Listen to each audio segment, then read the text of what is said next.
Hello, नमस्कार आप सभी को। स्वागत है आप सबका सौरभ सर क्लासेस में। मैं आज आपके साथ डिस्कस करने वाली हूँ एनईपी 2020। 2025 के साल में मैं आपसे 2020 का ये टॉपिक क्यों डिस्कस कर रही हूँ? कारण ये है कि इस टॉपिक से रिलेटेड क्वेश्चंस आपके हर एग्जामिनेशंस में आते हैं। अब अगर आप ये कहें कि मैम ऑलरेडी ये टॉपिक बहुत सारे चैनल्स पर वीडियोस में आया हुआ है, तो मेरा यहाँ पर लक्ष्य सिर्फ ये है, एक छोटा-सा वीडियो हो, जिसमें आपको एनईपी से रिलेटेड जो सबसे खास बातें हैं, जो आपके क्वेश्चंस में जिन टॉपिक के बारे में बार-बार पूछा जाता है, वो मैं आपके साथ डिस्कस करके बता दूँ। ताकि आपको कोई लेंथी वीडियो देखना ना पड़े और आप बहुत जल्दी समझ जाएँ। अच्छा, अब एनईपी 2020 क्या किसी एक पर्टिकुलर एग्जामिनेशन का हिस्सा है? तो ऐसा भी नहीं है। आप अपना टीचिंग से रिलेटेड कोई भी एग्ज़ाम उठा लीजिए, केवीएस है, नेट है, सेट है, आरआरबी के टीचिंग एग्ज़ामिनेशन है, पीजीटी एग्ज़ामिनेशन है, बहुत सारे एग्ज़ामिनेशन हैं, जिसमें एनईपी से रिलेटेड क्वेश्चंस ऑलरेडी आए हैं, जो मैं आपके साथ पहले भी डिस्कस कर चुकी हूँ।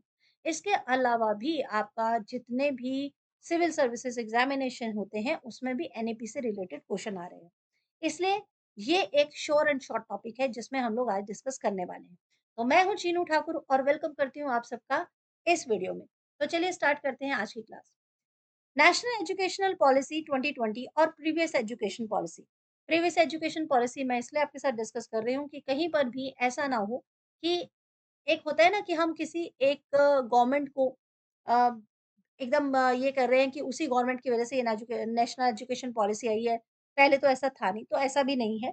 मैं दोनों ही के बारे में आपको डिस्कस करने वाली हूँ कि पहले कौन-सी एजुकेशन पॉलिसीज़ आई हुई हैं और नेशनल एजुकेशन पॉलिसी 2020 इनमें डिफरेंस क्या है?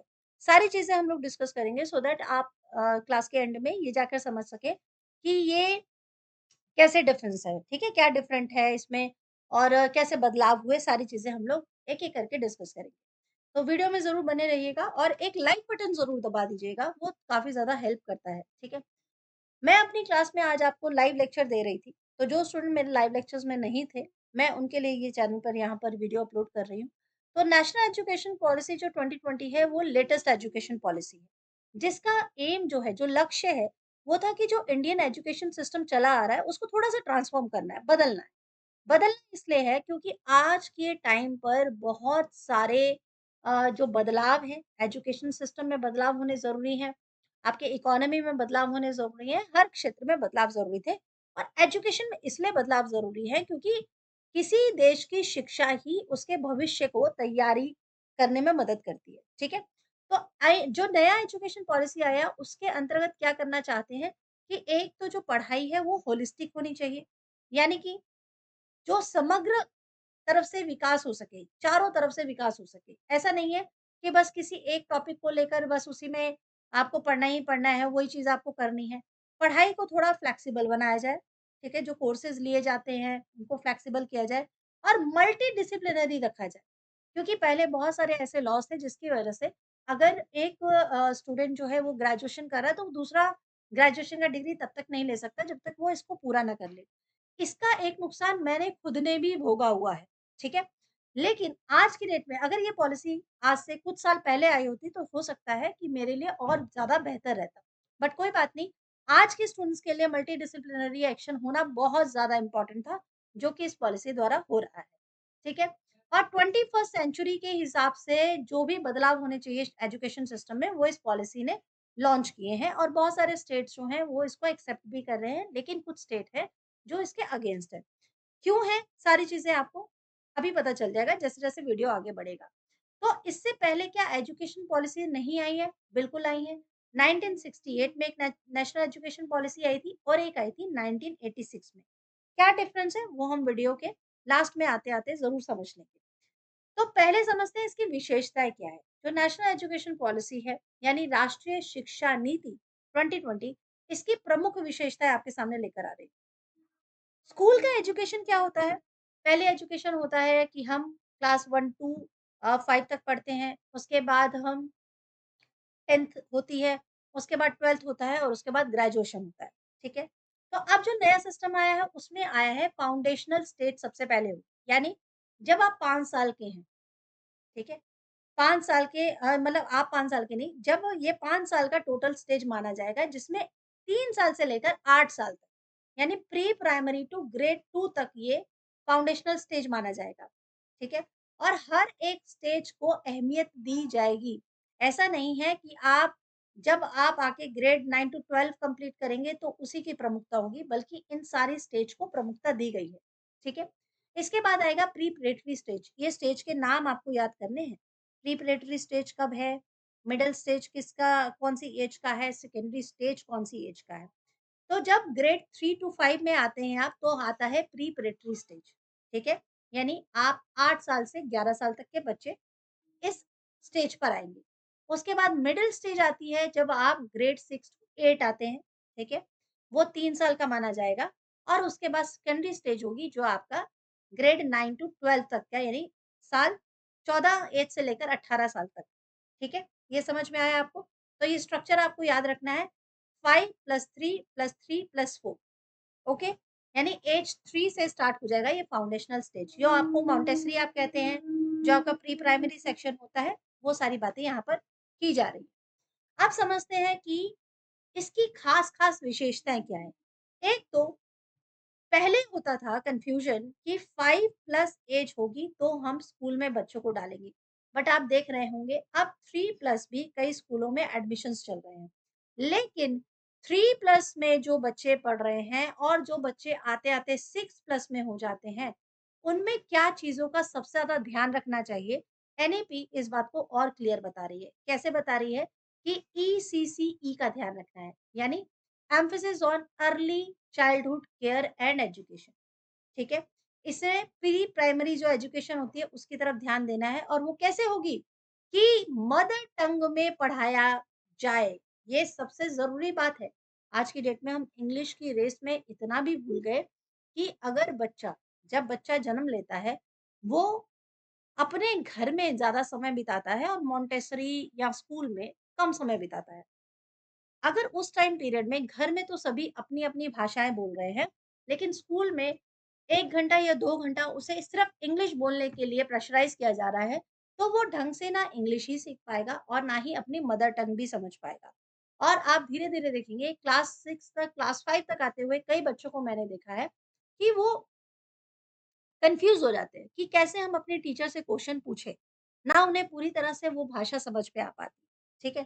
तो थोड़ा-सा हमें ध्यान रखना है कि ग्रेड 5 तक जो मीडियम ऑफ इंस्ट्रक्शन होगा, वो मदर टंग में होना चाहिए और मीडियम ऑफ इंस्ट्रक्शन जो भी लैंग्वेज, एक पर्टिकुलर लैंग्वेज में होना चाहिए।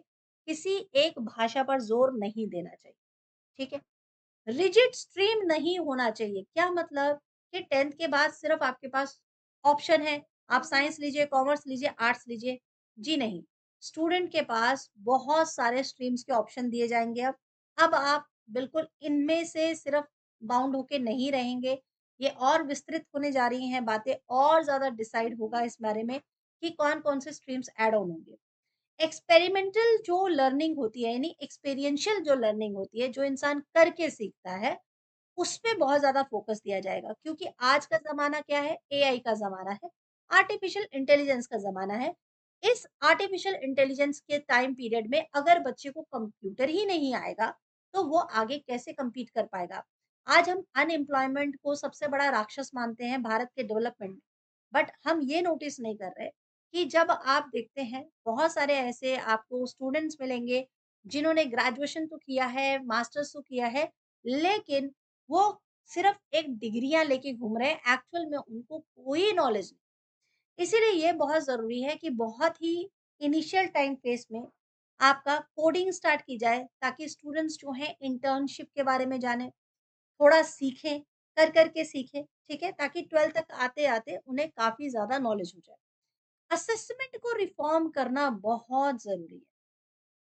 हमारे खुद के टाइम पीरियड में जब हम स्कूल में पढ़ते थे, तो साल में 1 एग्ज़ाम होता था। बीच में भी एग्ज़ाम होता था, बट वो एग्ज़ाम क्या होता था? वो आपका मेन एग्ज़ाम नहीं होते थे। मेन एग्ज़ाम साल में 1 बार होते थे, जो आपको बताते थे भैया फेल हो गए, पास हो, ठीक है? उसमें सारी किताबें दे दी जाती थी और कहा जाता था बस अब रटो, याद करो, और हम किताबें पकड़ के रटना शुरू कर देते थे। ये आज की डेट में भी आप अपने घर में बच्चों को देख सकते हैं। आज की डेट में भी वो आपको रटते हुए नज़र आएँगे। तो ये जो रोट मेमोराइज़ेशन है, इससे कॉम्पिटेंसी बेस्ड असेसमेंट की तरफ तब्दील करने के लिए असेसमेंट यानी कि जो टेस्ट परीक्षण होते हैं, उसमें बदलाव होने बहुत ज़रूरी है, उसमें रिफॉर्म्स होने बहुत ज़रूरी है, ठीक है? तो परीक्षा का भय भी निकल जाएगा और स्टूडेंट जो है, वो अच्छे से किसी चीज़ को सीख पाएँगे। चेंज इन बोर्ड एग्ज़ाम, ये बहुत इम्पोर्टेंट है। आप जब सीबीएसई पढ़ रहे हैं, बहुत सारे पेरेंट्स का ये क्वेश्चन होता है कि हमारा बच्चा तो सीबीएसई पढ़ रहा है, तो 10th के बाद वो 11th-12th में दूसरा बोर्ड नहीं ले सकता, उसे सीबीएसई ही लेना होगा। तो फिलहाल तो ऐसा नहीं है, वो बोर्ड चेंज कर सकता है। लेकिन बहुत सारे ऐसे अटेम्प्ट्स हैं जिसमें आप ड्यू द कोर्स मतलब कोर्स करते-करते में आप अपना बोर्ड चेंज कर पाएँगे। ये होगा फ्लेक्सिबिलिटी का तरीका। ठीक है जी? अब बात करते हैं हायर एजुकेशन में क्या फ़र्क पड़ने वाला है। अभी तक तो हम स्कूल एजुकेशन समझ रहे हैं। तो हायर एजुकेशन में जो कॉलेज और यूनिवर्सिटी है, वहाँ अब जो है मल्टी डिसिप्लिनरी अप्रोच को एक्सेप्ट किया जाएगा। यानी पहले कॉलेज में भी वही सब चलता था। कॉमर्स है, किसी ने कॉमर्स किया कोई स्टूडेंट ने तो चलो आ जाओ। आपने 12th तक कॉमर्स लिया है तो आपको कॉलेज में भी बीकॉम ले लो आप, बीकॉम खत्म करो। अच्छा बीकॉम नहीं है तो अकाउंट्स का कोई सब्जेक्ट ले लो मतलब इस तरह से बीकॉम के ही सब्जेक्ट्स को आप हायर तक ले जाएँगे। अगर आपने आर्ट्स किया है तो आर्ट्स के ही सब्जेक्ट को ले जाएँगे। बट अब क्या है, अब आपको मिक्स ऑप्शन मिलेंगे, ठीक है? अब आपको मिक्स ऑप्शन मिलेंगे, आप साइंस से भी कुछ सब्जेक्ट चूज़ कर सकते हैं, आर्ट से भी कुछ सब्जेक्ट चूज़ कर सकते हैं और वोकेशनल सब्जेक्ट भी ले सकते हैं। यानी कि आप बकेट एजुकेशन कर पाएँगे। तो कोई ऐसी बात नहीं है जब कोई एक ही एजुकेशन में आप जो है फिट हो जाए। आपको बहुत सारे ऑप्शन मिल जाएँगे, आप मिक्स कर सकते हैं, आपने जो एजुकेशन के लिए आप जो ग्रेजुएशन कर रहे हैं डिग्री उसके लिए। मल्टीपल एंट्री और एग्जिट सिस्टम है, एमईईएस वेरी, वेरी इंपोर्टेंट इसको बिल्कुल याद रखना। यानी पहला ईयर अगर आपने कंप्लीट कर लिया तो आपको मिलेगा सर्टिफिकेट। देखो ये बहुत, बहुत इंपोर्टेंट है यार। बहुत सारे मेरे जो फ्रेंड्स हैं वो ऐसे रहे कि कोई प्रॉब्लम आ गया किसी का या कोई भी ऐसा रीज़न हो गया जिसकी वजह से वो सेकंड ईयर तक ही एग्ज़ाम दे पाए, ठीक है? फाइनल ईयर वो नहीं दे पाए, तो उनका ग्रेजुएशन पूरा ज़ीरो कर दिया गया कि भई इसका तो कोई मायने ही नहीं है, ये तो माना ही नहीं जाएगा। लेकिन अब क्या किया गया है, मल्टीपल एंट्री एग्जिट सिस्टम हो गया। अगर आप फर्स्ट ईयर कंप्लीट करते हो तो आपको सर्टिफिकेट मिलेगा, सेकंड ईयर कंप्लीट करते हो तो आपको डिप्लोमा मिलेगा, थर्ड ईयर कंप्लीट करते हो तो वो बैचलर डिग्री कहलाएगा और यदि कोई 4 ईयर एग्जामिनेशन आप मतलब कोई कोर्स करते हो तो उसे बैचलर विद रिसर्च माना जाएगा and this is really very nice. जो एनईपी के अगेंस्ट जा रहे हैं, एक बार ठीक से समझो तो ज़रा कि कितने इम्पोर्टेंट चेंजेज़ हैं ये। अगर आपके इंस्टीट्यूट, आपके कॉलेज ने ये सारे जो चेंजेज़ हैं एक्सेप्ट कर लिए, तो आपके पास कितने सारे रास्ते खुल जाएँगे। उसके बाद हम बात करेंगे NHERC, another important thing. HECI and GER इन सबको अच्छे से नोट डाउन कर लो। एनएचईआरसी यानी national higher education regulatory council क्या है? ये एक ऐसा और मतलब बॉडी बनाया गया है, एक ऐसा सिंगल बॉडी है जिसका काम है हायर एजुकेशन जितना भी है, मेडिकल और लीगल एजुकेशन को छोड़कर बाकी सारी चीज़ों का ध्यान रखना। ठीक है? और एचईसीआई क्या है? इन्होंने यूजीसी और एआईसीटीई पहले जो चलता था, अब उसको रिप्लेस कर दिया है। अब हम बात करते हैं higher education commission of India की। पहले कहते थे ना यूजीसी अप्रूव्ड है, एआईसीटीई अप्रूव्ड है। अब आपको कॉलेज और यूनिवर्सिटी के बाहर ये नज़र आ सकता है जहाँ-जहाँ एनईपी को एक्सेप्ट किया गया है, higher education commission of India. Okay? अब यहाँ बात करते हैं लक्ष्य की। क्या लक्ष्य है हायर एजुकेशन के लिए? तो लक्ष्य है कि 50% जो जीईआर है यानी ग्रॉस एनरोलमेंट रेशियो है हायर एजुकेशन की उसको बढ़ाया जाए। ठीक है? जो अभी एजुकेशन सिस्टम का रेशियो चल रहा है अप्रॉक्स 25 टू 30% तक आ जाना चाहिए। बट उसकी कोशिश की जा रही है कि लगभग 50% तक बढ़ाया जाए टू 2035 तक। इम्पोर्टेंट है, क्वेश्चन आता है, एकदम ध्यान से टिक करना। नेक्स्ट हम बात करते हैं वोकेशनल एजुकेशन एंड टेक्नोलॉजी, यानी ऐसे कोर्सेज जो हैं वो भी यूनिवर्सिटी में लॉन्च किए जाए जहां पर इंसान कुछ एक्स्ट्रा सीख सके, कुछ ऐसा प्रैक्टिस वर्क सीख सके जो कि उसके पास एक और एम्प्लॉयमेंट का ऑप्शन देता है। ठीक है? जैसे एआई, ठीक है? जैसे कोडिंग, जैसे डेटा साइंस, ठीक है? ये सारे जब करिकुलम में ऐड हो जाते हैं, तो ये बहुत आपको बेनिफिट देंगे।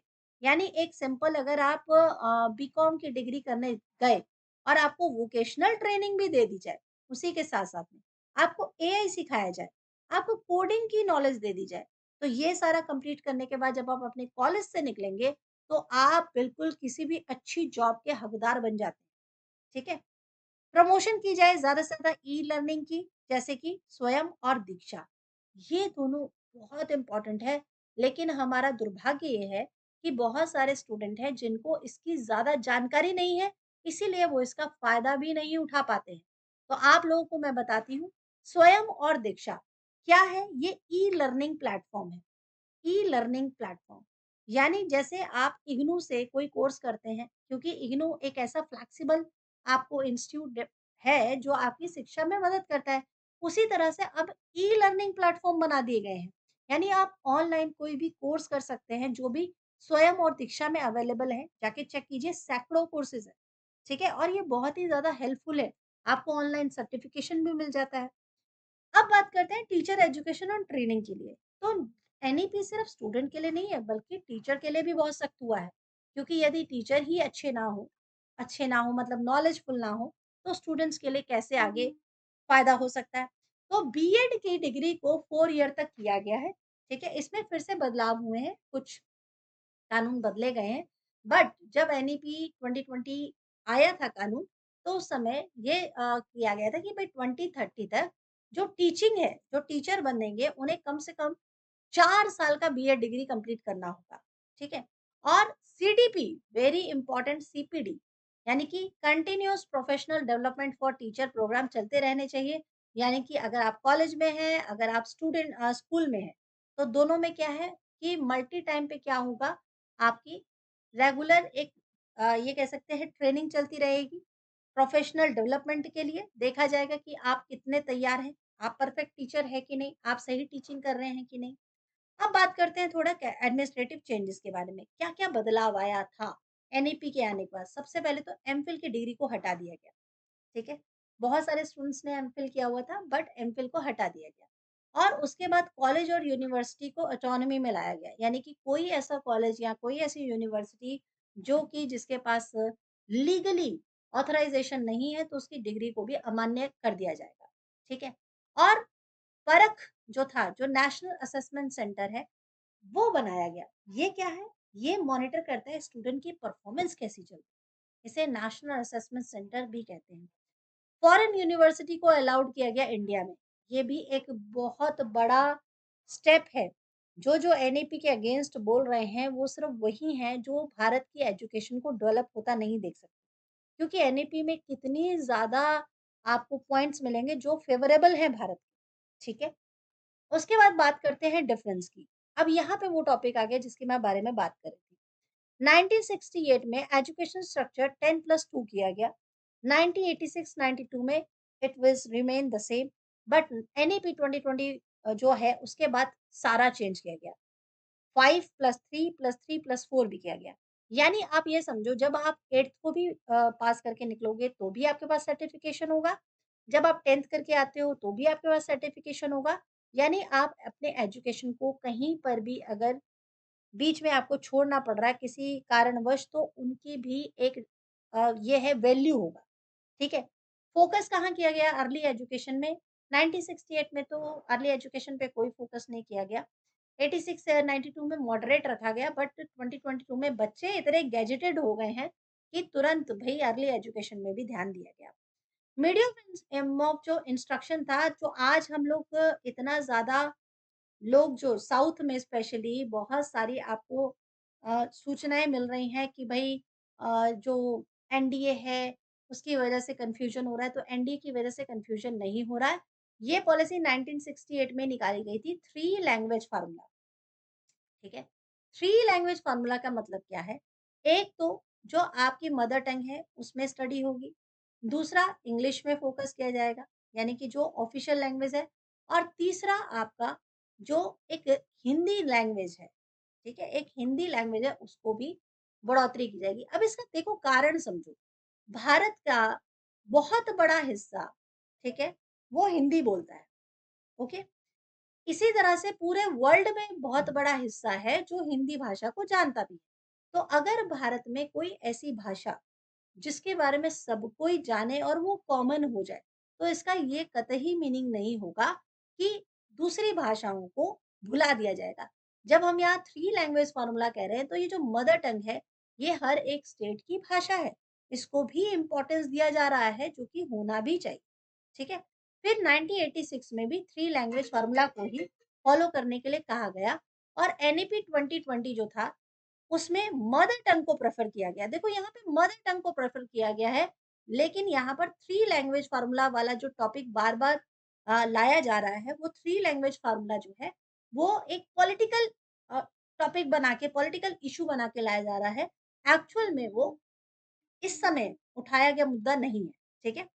टेक्नोलॉजी इन एजुकेशन में बात करूँ तो 1968 में ऑब्वियसली मिनिमल था, कोई ऐसा रिक्वायरमेंट तब था नहीं। बट कंप्यूटर इंट्रोड्यूस किए गए 1986 में, मॉडिफाई किया गया 92 में और उसके बाद अब जो है अब तो already AI, coding, digital marketing, learning बहुत इसेंशियल हो गया है। तो यदि आप सोच रहे हैं कि भई ग्रेजुएशन पहले कर लेंगे और उसके बाद जाके हम डिजिटल ट्रेनिंग लेंगे, तो आपका ऑलमोस्ट कितना ज़्यादा टाइम वेस्ट हो जाएगा। और एनईपी चाहता है कि आफ्टर 6th क्लास स्कूल में ही आपकी ये जो वोकेशनल ट्रेनिंग है ये स्टार्ट हो जाए। ठीक है? उसके बाद आता है हायर एजुकेशन फ्लेक्सिबिलिटी की बात। हायर एजुकेशन यहाँ तो नहीं था, यहाँ लिमिटेड था और यहाँ मल्टीपल एंट्री और एग्ज़िट की बात की जा रही है, ठीक है? वोकेशनल एजुकेशन की भी बात करूँ तो यहाँ पर नहीं है, यहाँ मॉडरेट है और यहाँ स्ट्रॉन्ग फोकस दिया जा रहा है। वोकेशनल स्किल्स क्या है, मैंने आपके साथ डिस्कस कर दिया। फॉरेन यूनिवर्सिटी को भारत में नहीं एंट्री दी गई, यहाँ पे भी नहीं, बट यहाँ अलाउ किया गया है। क्योंकि यहाँ से स्टूडेंट पढ़ने जाते हैं, ऑक्सफोर्ड पढ़ने जाते हैं और बाकी की यूनिवर्सिटीज़ में जाते हैं, लेकिन अब बाकी की यूनिवर्सिटीज़ को भी ऑप्शन दिया गया है कि वो चाहें तो इंडिया में अपने फॉरेन यूनिवर्सिटी ओपन कर सकते हैं, ठीक है? बोर्ड एग्ज़ाम्स पहले रोट लर्निंग पे बेस्ड थे, फिर उसके बाद 1986 में कंटेंट बेस्ड किया गया और अब कॉम्पिटेंसी बेस्ड किया गया है, ठीक है? तो ध्यान रखिएगा बहुत इन सारी चीज़ों को।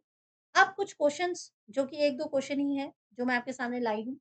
एक ये क्वेश्चन मैंने देखा था ये क्वेश्चन नंबर 3 था उस एग्जामिनेशन में कि एनईपी 2020 जो है उसके अंतर्गत कौन सी रेगुलेटर बॉडी है जो हायर एजुकेशन को देखती है यूजीसी एआईसीटी एनएचईआरसी और एनसीटीई तो ध्यान से समझिए ये बहुत इंपॉर्टेंट क्वेश्चन है और इसको अभी मैंने डिस्कस भी किया है वैसे तो आप लोग अगर क्लास में थे क्लास आपने पूरी ली है तो आप समझ गए होंगे आंसर क्या होगा आंसर होगा एनएचईआरसी एनएचईआरसी का फुल फॉर्म क्या होता है? फुल फॉर्म आपका होता है national higher educational regulatory council, ठीक है? इसका फुल फॉर्म है। फुल फॉर्म ज़रूर आना चाहिए आप लोगों को। मैं अभी लिख नहीं रही ताकि और वीडियो लंबी ना हो जाए, इसके बारे में ज़रूर पढ़ना।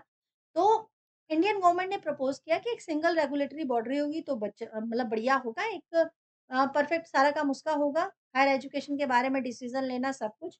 तो ये जो रेगुलेट करेगा सारा, वो ये डिपार्टमेंट करेगा, ठीक है? ये इंश्योर करेगा कि जो यूनिवर्सिटी है या कॉलेज हैं, उनमें जो स्टडी हो रही है वो क्वालिटी स्टैंडर्ड मेंटेन कर रहे हैं कि नहीं कर रहे। तो पहले क्या था पहले मल्टीपल रेगुलेरिटी थी जैसे यूजीसी था, ओके?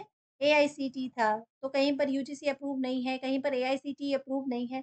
तो ये अलग-अलग 2 डिपार्टमेंट होने से थोड़ा-सा कभी-कभी कन्फ्यूजन हो जाता था बट अब उसको एक कर दिया गया एनएचईआरसी ठीक है?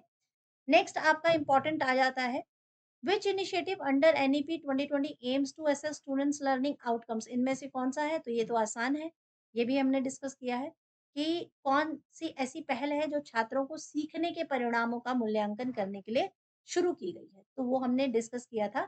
परख है, वो स्टार्ट किया गया है। परख का फुल फॉर्म ज़रूर आना चाहिए।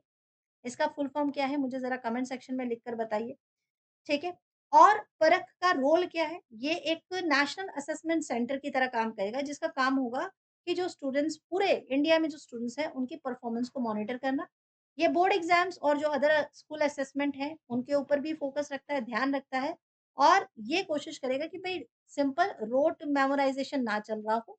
इस तरह से परीक्षण होंगे, सारे असेसमेंट टेस्ट इस तरह देखे जाएँगे कि स्टूडेंट अपनी अप्रोच से क्या लिख रहा है।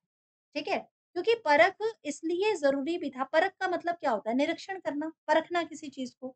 तो ट्रेडिशनल एग्ज़ाम चलते थे जहाँ पर देखोगे 4 स्टूडेंट लिख रहे हैं, चारों एक जैसा आंसर लिख रहे हैं। बट अब स्टूडेंट्स को क्या समझाया जा रहा है कि यूज़ योर ओन लैंग्वेज और अपने एक्सप्लेन कीजिए और एक्सप्लेनेशन वाला जो स्टूडेंट होता है, उसको एक्स्ट्रा मार्क्स भी दिए जा रहे हैं। ठीक है? तो ये सारी चीज़ें एनईपी 2020 मतलब बारे में सब कुछ मैंने आपको डिटेल में बता दिया है। आई होप अब आप लोगों को क्लियर भी हो गया होगा। नेक्स्ट वीडियो में हम डिस्कस करेंगे ऐसा ही एक important short and short topic. I hope you will like that also. अगर पसंद आए तो लाइक ज़रूर कीजिएगा।